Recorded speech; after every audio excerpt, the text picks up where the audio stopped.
All right, everybody, we are back. And before we get started on this next talk, I wanted to make sure everybody knows there is a hiring expo going on right now from 10 to 3 today. A few of our sponsors, including Cisco, Celanese, and Udo, are going to be available in booths. And most of them have a lot of junior level jobs and just jobs in general available. So definitely, if you're looking for work, swing by those booths and have a talk with them. So you'll go in the expo and you'll see there's a lot of different sponsors in there. Up towards the top, there's some bigger booths, and those are the ones where people are actually present to talk with you. And then the other booths just have a lot of videos that you can play. And so, and then of course, their information where you can click out and possibly interact with them if you want to is there. But definitely please swing by the booths and meet up with our sponsors. So our next speaker is Dr. Keith McNally, and he is an educator, professor, speaker, does all sorts of stuff in education for many years. And he's a big proponent and of a style of learning called project-based learning, which I think it would be beneficial for you to hear about. So I'll jump off stage here and let you take it away. Okay, so I guess that means me. There's some background music, so let me wait till that ends. All right, thank you, Leroy. I appreciate that. So let me go ahead and okay, Leroy, I need some help on the back end. Can you step in for a second? Sure. When you speak, there's like a 5-second delay, and so I hear you, and now when I talk, there's a 5-second delay, and I hear me. Is there a way to mitigate that? Yeah, I did notice there's a little bit of delay in the Hopin platform. I don't think nobody else is going to experience that, but I'm not sure why you're hearing that feedback. I generally don't hear that feedback when I talk, but there is a little bit of a delay whenever you're talking from when they see it just from the Hopin platform. Okay, because then I hear it twice. You're all right, let me see what I can do. Okay. I appreciate it. Yeah, if it gets too bad, just let me know and we'll try to figure something out. But they won't be hearing any of that background. And I don't generally hear it either. All right, let me see what I can do. I'm going to try to not to listen to myself. All right. Laura, again, thank you so much. Let me go ahead and share my screen if I can. And all right, here we go. So you should see, let me start this. You know what, Dr.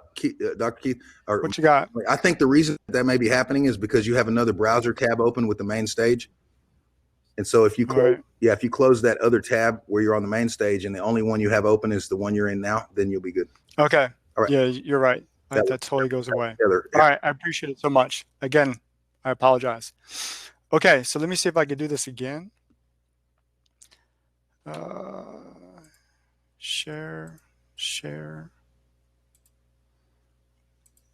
And so what I want to talk to you about, I just want to share some ideas regarding project-based learning. And so let me see if I can do this actually. How does that look? Okay, great. So again, I just wanted to share some ideas regarding project-based learning today. So Leroy, I appreciate your time or you allowing me to step onto your platform. And so I think it's a good way to start this conversation by kind of explaining what project-based learning is. And I do that by giving an example. So my daughter's 11 years old, and this week she's actually going, they have got her going through a project just like we typically have in any academic setting. So projects are part of school, and we've been doing them for a long time. But project-based learning is a little bit different because it engages students a little bit differently. So I'm going to use my daughter's example as a way of explaining the differences between what a project is and what PBL is. So this project is involving the Industrial Revolution. And in the Industrial Revolution, there are inventors, there's inventions, and there are impacts of those inventions on the community at large here in America and across the world. And so the project was given to her in her classroom. Again, sets of instructions. These are the materials that you're going to pull from. This is what you're going to do. This is how you're going to do it. And this is the rubric, or this is the system by which we're going to evaluate you and grade you. Okay, so that sounds really good, really cool. And it's really easy for teachers to go ahead and set this up. Doesn't take too much effort. They've gotten the materials already there. The ebooks already set up.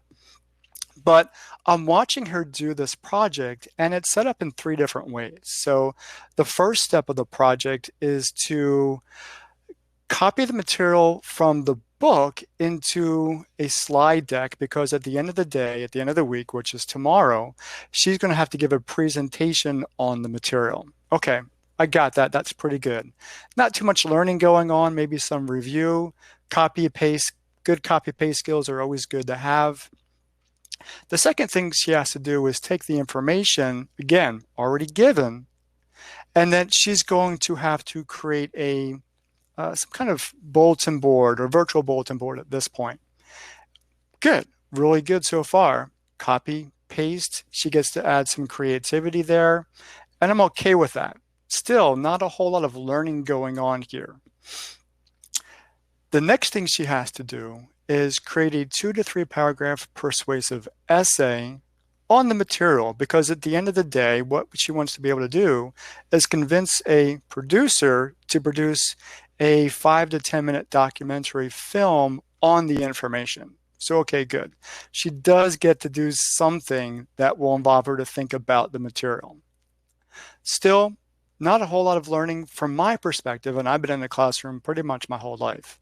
So it has some good points, it has some bad points, but I'm still concerned, what is she going to take away from all of this? Let's flip the coin.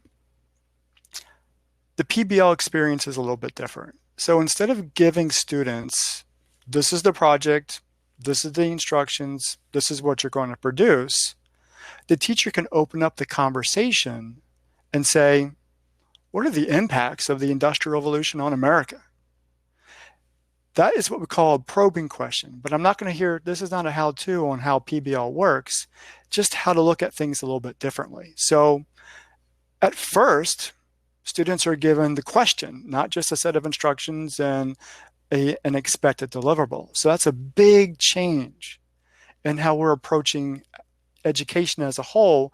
And it's a big change on the students, because they're actually engaged in the thinking process.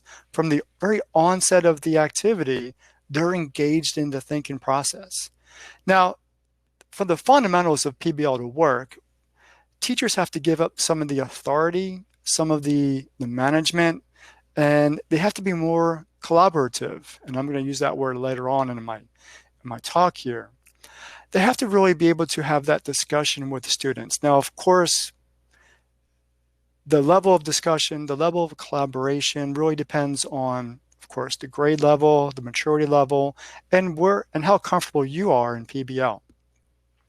But from the initial probing question, then we then start engaging students in, well, what do you think we should think about? The who, the what, the where, the when, the why, and the how. And so it's not about just giving them a set of instructions and an expected deliverable and have them do all the work. We're now having them think about what it is that they need to learn, what it is that they should discover. And then from that, go about creating an action plan, what we would necessarily call a project management plan.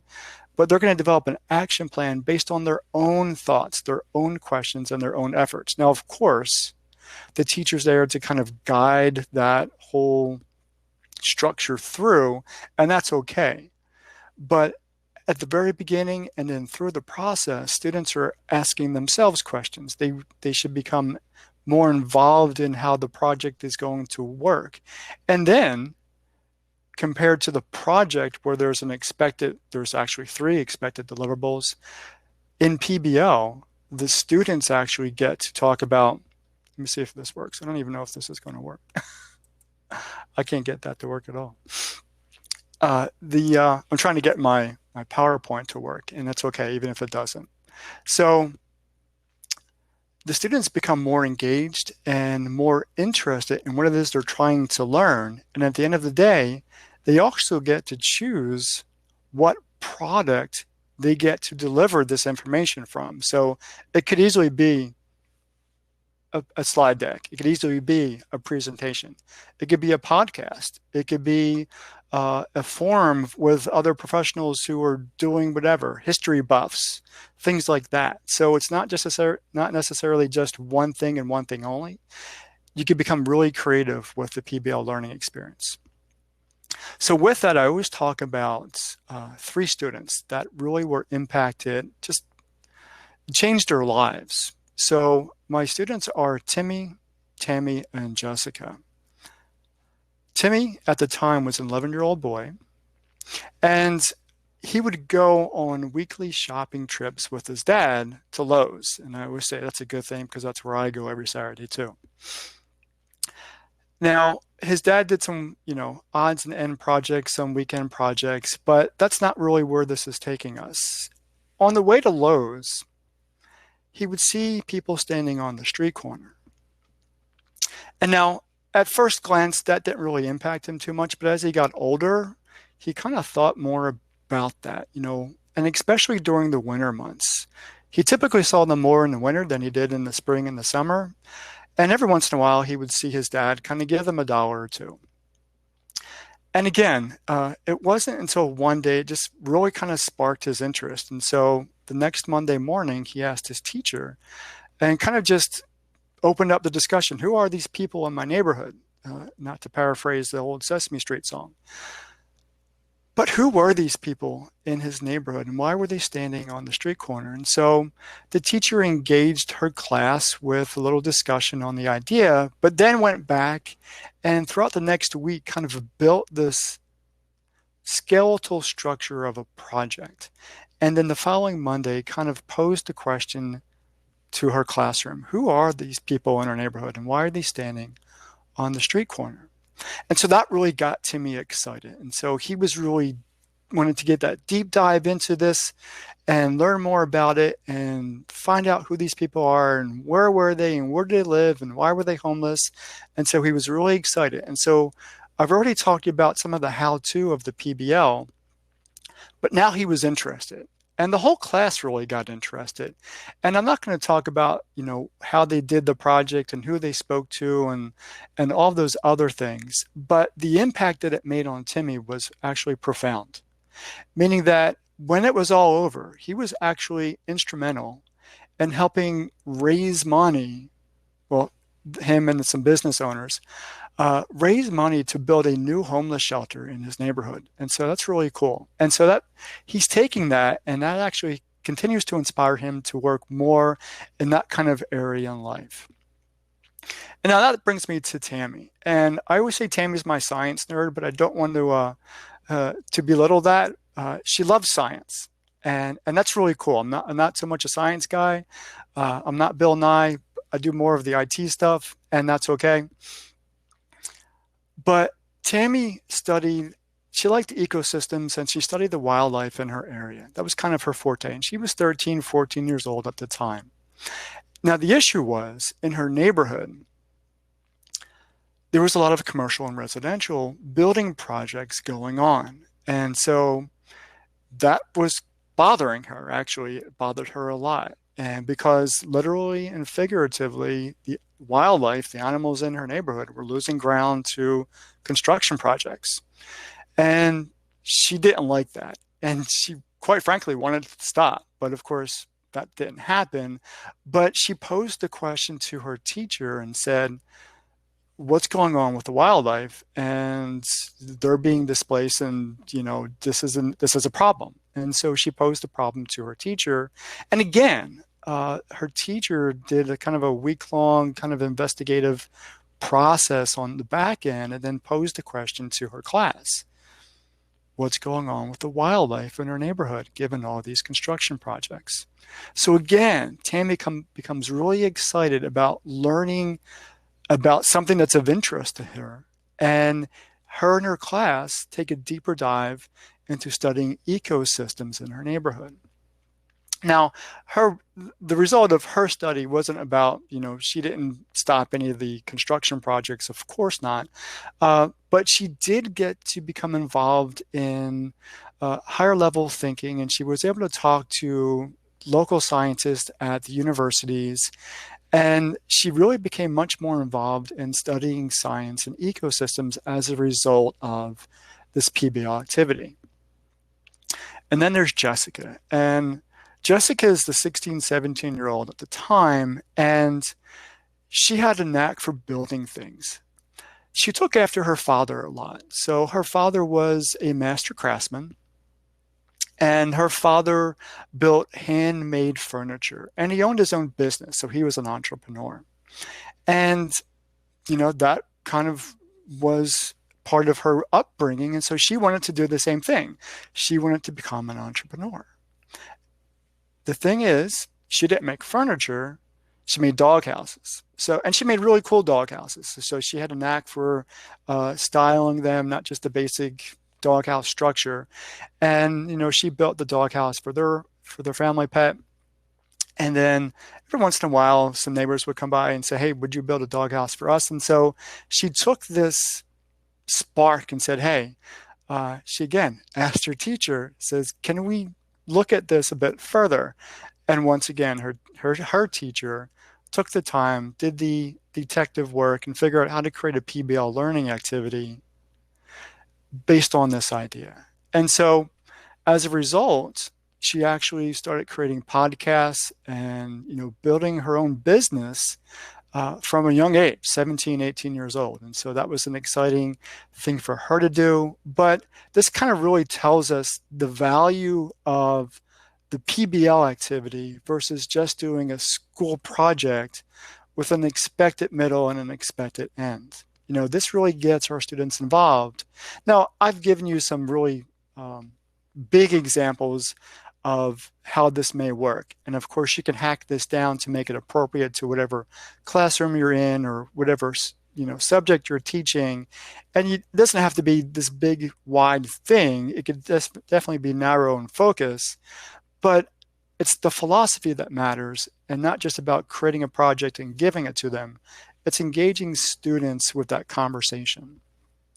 So I talk about I'm going to share these 6 values that I think are important, given the PBL experience, given the power that PBL can have on young learners, and really anybody who just has an interest in wanting to better improve, has that growth mindset. I don't necessarily always use that, but the lifelong learning mindset.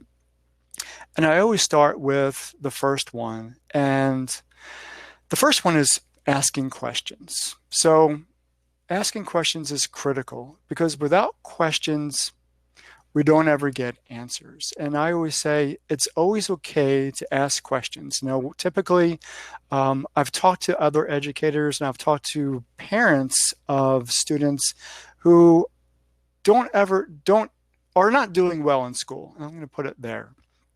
And one of the conversations I had with a parent was,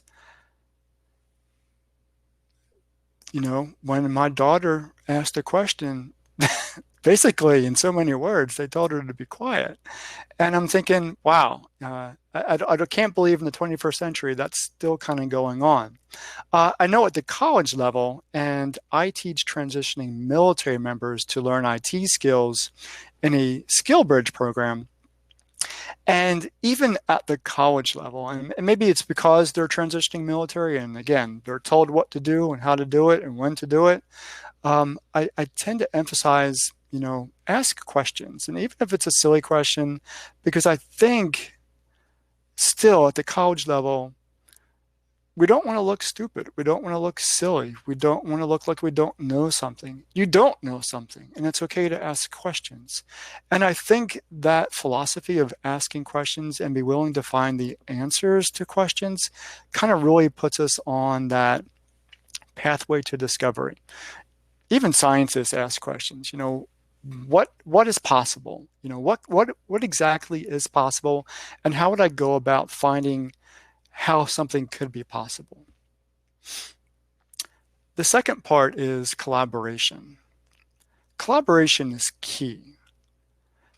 In my classrooms, I emphasize collaboration. Now, this is not a how-to on how to build teams and all that kind of stuff. This is not a project management how-to, but I just want to talk about the value or what students really should learn as part of that collaborative effort. So I say, You need to learn how to talk. You need to learn how to delegate. You need to learn how to lead, follow, and trust. And why do I say these 5 things? I say these 5 things to say you need to know how to talk, because talking is essential. If you don't talk as part of a team, then you're just kind of consuming or just kind of taking up space. So one of the things I emphasize is sharing of ideas. But be specific, be precise, be concise, and just be real. This is my idea, this is my thought, this is what I think we should do, this is how I think we should do it.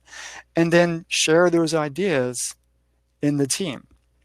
A lot of times, especially in academics, at least at the college level, I'm finding is that there are certain students who want to talk, and quite frankly, they talk a lot, and that's okay. And they have to pull back some. And then we have to say, okay, for those of you who are not talking, what are your thoughts on what's going on? And just have them practice talking, but not just verbally, also non-verbally. Now, you see I use my hands a lot. It's probably because I'm Italian, despite my last name.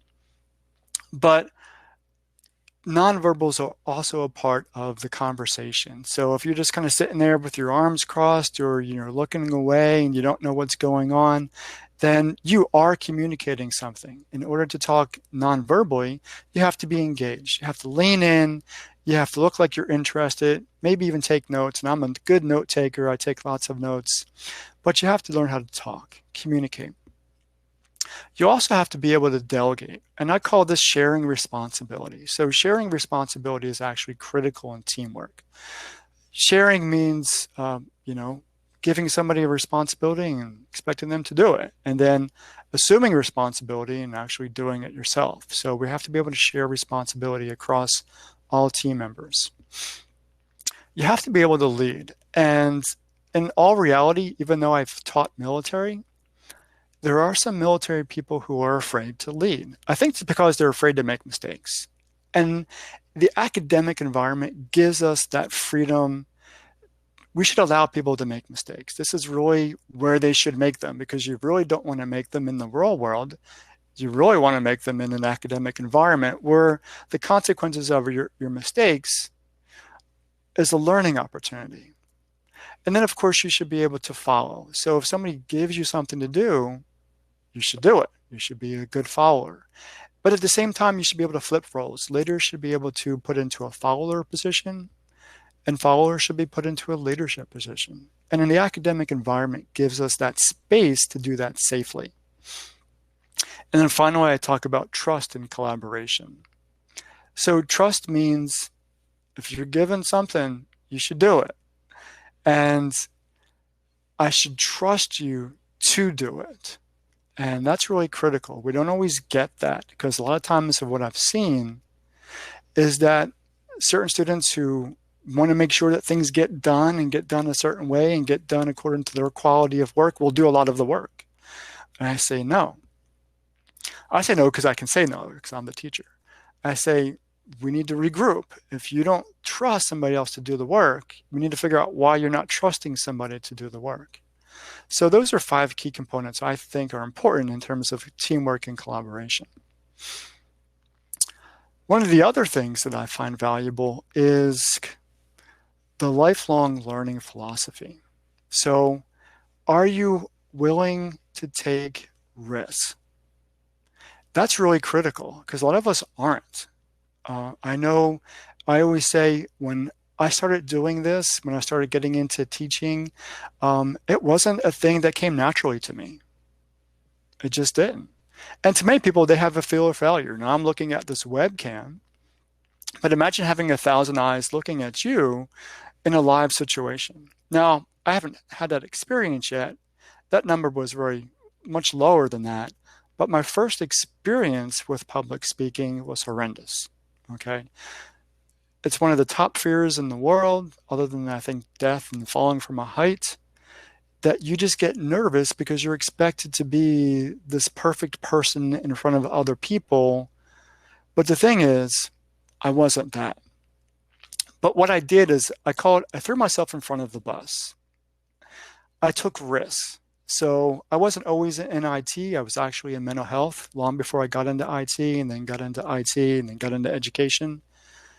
But the point being is, I took the opportunities to put myself in front of others, even if it was just to share information. So, as a professional, mental health professional, I would do talks with parents or talks with teachers, just kind of things to look out for, just to be concerned about if you see your son or daughter displaying this behavior, or your student displaying this behavior. You should probably uh, take that into consideration and concern. These are the things to look for. And then when I got into IT, you become mentors. And so that's a lot of what's going on in this week, is that there have been people stepping up as mentors and kind of mentoring high school, middle school, and college students just to become better at what they're doing. And so that's really valuable. Be open to risk, and be open to take risk, and don't be afraid to fail, because failure is a part of that. You're not going to get it right the first time. You may not get it right the second time, but eventually you will, because you have to persist through it.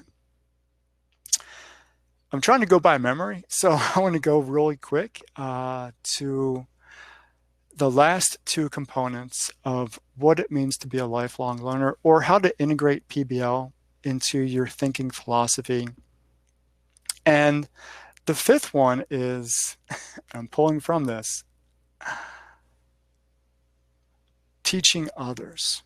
So we just talked about mentoring, but really putting yourself in a teaching position. I think Albert Einstein, it was him that said, if you can't talk to a sixth grader or a 6-year-old about something, you really don't understand it at all. Now, that's not quite paraphrased, but I think you get the idea.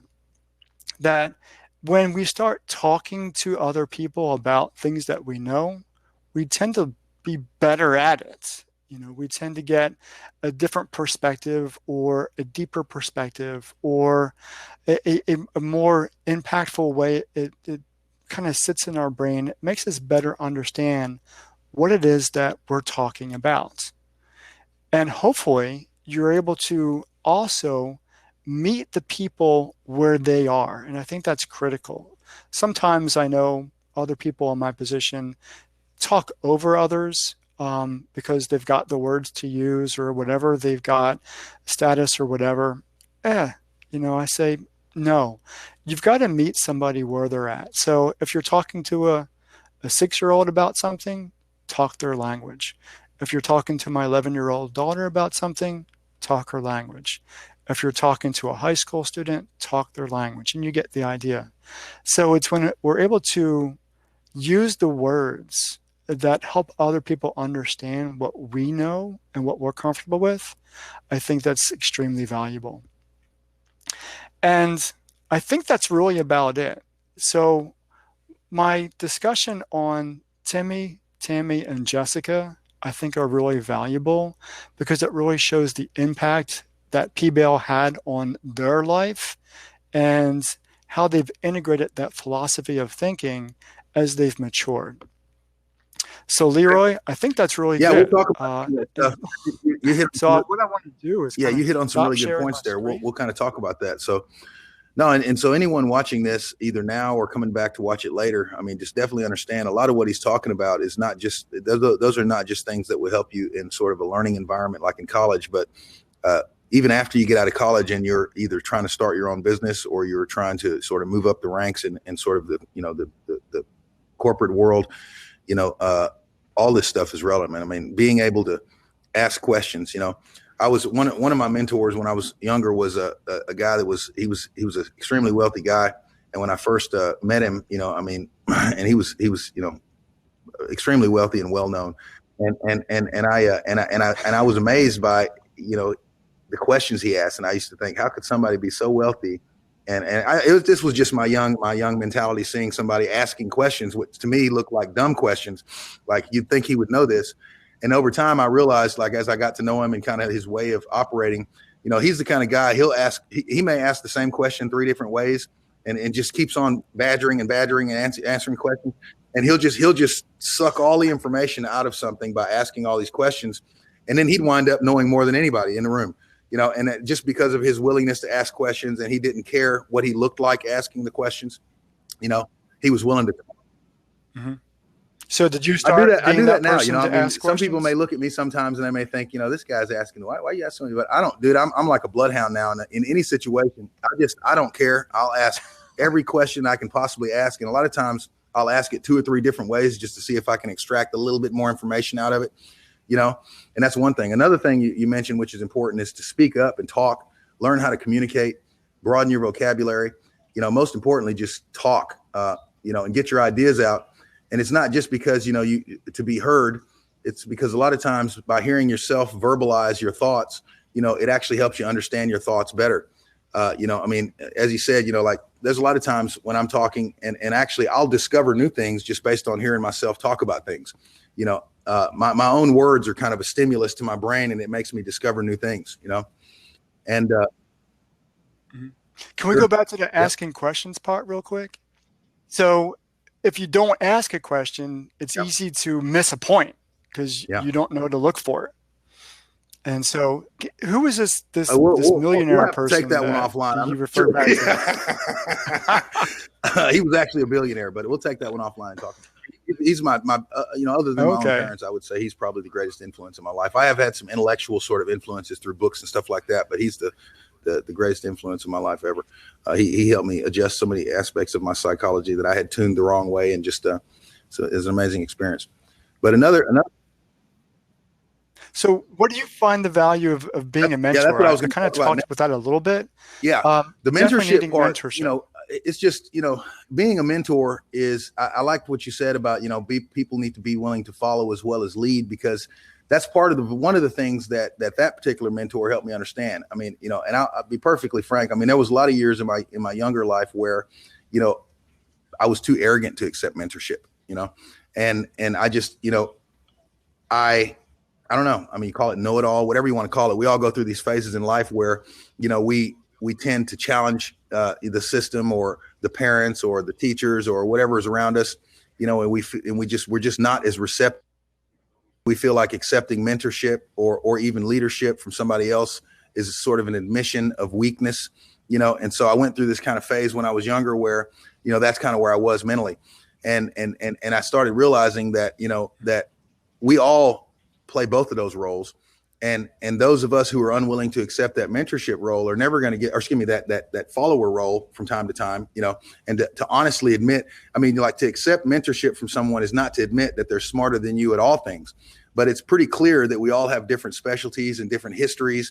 And some of us learn stuff in some one area that is, just like really deep knowledge in one area, and maybe even in a few areas, and could be mentors. They could be a mentor to us in those areas. And so it's kind of like, the book Think and Grow Rich. One of the things that Napoleon Hill talks about is that all these wealthy people in there surround themselves by other people that are capable of mentoring them and sort of, just becoming their mastermind, and sort of, you have this big sort of expanded brain that includes all these various mentors that have different deep experiences and stuff in other areas. So, definitely understand that to become a great leader, you first have to become a great follower. And that's like weird to say, but that is definitely true, so. Yeah, I've read the book myself. Napoleon Hill has some really good principles, schools of thought, just to kind of follow. And I think going back to that mentorship idea is that the more people you have in the room, there's that, what he calls the external, this isn't paraphrased, but that external brain, there's another brain out there that's at the collective of everybody in there. So that's really powerful, actually, when you come. No, and as any of you are going through high school, I think it's good. Just it makes you feel good about yourself, and again, it also helps you reinforce what you're learning. Find people who are younger than you to actually pass some of your knowledge down. Find people who are older than you to learn from. And even as you're an adult and get into your sort of career, find people who, don't ever envy anyone. Envy is like the enemy of progress. Instead, really, truly, instead of envying someone, look at them and say, they have some tricks I can learn. And you should always admire people who have accomplished things and understand that accomplishment requires extremely hard work and discipline and sacrifice. And so wherever they are in life, probably they worked really hard to get there and learned a lot of things. And so instead of envying them, admire them and learn from them and try to absorb everything they have in their head. And if you do that with every successful person you meet in life, I mean, every single person, just look at them as an opportunity to enrich your mind and learn things. You'll learn it a lot more from that person than you will by actually going and reading a bunch of books about it. So it's just, never ever envy anyone. Just admire them and just draw anything you can from them. And in the PBL activity, even though I didn't talk about the how-tos of it, actually part of the integrated process is go find the people who are the subject matter experts, the professionals in whatever it is you're studying, Exactly. Yep. and go talk to them. I talked about Tammy, and that was really integral in her understanding what was going on in her communities, because she went to the professionals that were saying, yeah, okay, we do know that these animals are losing ground and they're being redirected over here. Okay, so they're safe. It wasn't quite the answer that she wanted to get, but it was definitely kind of easing her mind, because quite frankly, she was angry that there was all these, because what is her community is about to explode in population? I don't know. And she never saw that explosion in population, but she did see the fact that, the natural wildlife were losing ground. Yeah. And so one last thing here before we wind up is, he's talking about project learning, and just so definitely make sure as you're going to college that you figure out concrete, specific things and projects to work on, where when you're done with them, you're done, when you reach completion, they're finished. And so, I mean, I know sometimes when you're going through these semesters and you have all this material to cover, and really you get to the end, you take the final exam and you're done. But definitely, come up, even if it's outside of your classroom curriculum, come up with things that you can do along the way where you're working on a project and you're just, I mean, and at some point you're finishing it. And the more of these accomplishments, however small and big they are, you start accumulating accomplishments, that becomes the basis of your self-esteem, really. I mean, the more you accomplish and the more accomplishments you accumulate, the more you're going to feel like you're capable of accomplishing things. And so it's important for you to start accumulating accomplishments as early as possible, Yeah. Success breeds success. Absolutely. All right, Leroy, I appreciate you giving me this opportunity. Hopefully your event is successful. And I'll be in touch. I appreciate you coming. Thumbs up, man. Okay, thank you. All right. Well, yeah, we just wanted to introduce you to some new learning styles and just help you kind of think outside the box in terms of learning. Learning is not just about going to school and reading books and doing your classroom assignments. It truly is also about leveraging all these other, aspects of learning, including mentoring other people and opening yourself up to being mentored. Don't look at the word follower as a bad word. You definitely don't want to be only a follower. But again, by following people who are, more, and it's not just a matter of older than you, it's more accomplished than you, or that have knowledge that you don't have. You ultimately wind up learning things at an accelerated pace that will allow you eventually to be a very good leader and mentor to other people. And so there's just lots of other things aside from just textbook sort of school-based work that allow you to enrich your brain over time. And, just ask lots of questions and ask more questions than anybody else.